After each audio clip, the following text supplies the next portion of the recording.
Alright, well, it's been a while. Last time I got a shot of the shop was a couple months ago. So I figured I'd just give an update to all my patrons, 3 of you, 4 of you, and show you what's going on. So again, I have a very limited space in here. I think the tools that I acquire is basically project specific and something that I know that I'll use down the road. So for instance, last time I had the DeWalt, I think it was an 8 1/4 table saw, which was just absolutely tiny. And as you can see over here, I do a lot of resawing with my wood. Something I like doing, something I like learning about, and you know, kind of gives it more of a personalization for my clients. So I wound up getting the Delta T2, and this thing is absolutely phenomenal compared to the DeWalt. Not that DeWalt was a bad brand by any means, it just wasn't suitable for my needs. So put a couple cabinet drawers under here, kind of set everything up to what would work for me. So again, cramped space, but router table over here, a couple of routers and router bits down there. It's my miter station. I've been in the process of trying to clean everything up. I got my measurement tools over here, and then clamps like pretty much everywhere. All right, so this is my planer and joiner rack. I'm using this outside right now. It's just easier.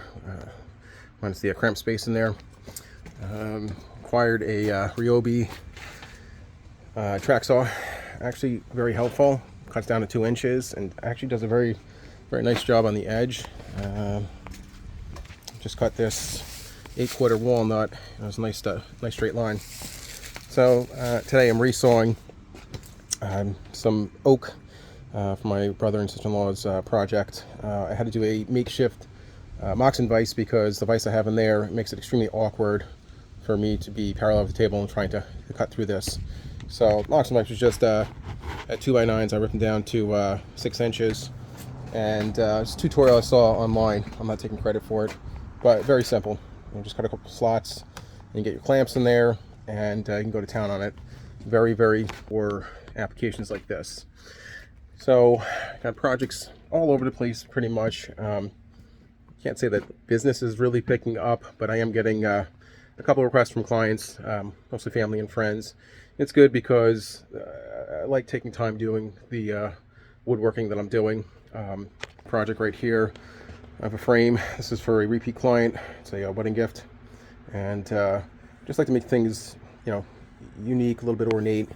Try to make it as personal as possible. And you got the land over here, and kind of stretching it out onto the sides of the frame. I have their name and the wedding date over here. I have another project for somebody, walnut and purple heart, and just a pen box over here. So got a couple things going on. My shop is absolutely messy. No matter how many times I try to clean it, I got something going on. Because I don't have any heat in here, I have to keep constantly moving things around, bring them inside. Brought most of my finished stuff inside just because I don't want to get ruined out here. Basic update.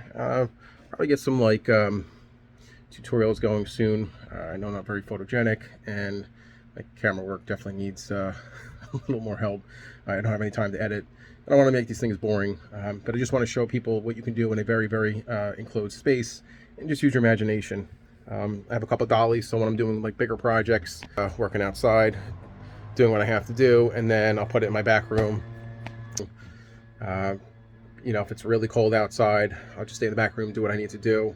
Putting finish on projects is a little bit difficult in the winter weather, so I'm trying to mitigate this and figure these things out so I can do it. It's going to be safe, not putting a heat source next to it and have it spontaneously combust, things of that nature. So yeah, that's an update right now, and I guess I'll talk to y'all soon. Thanks for watching.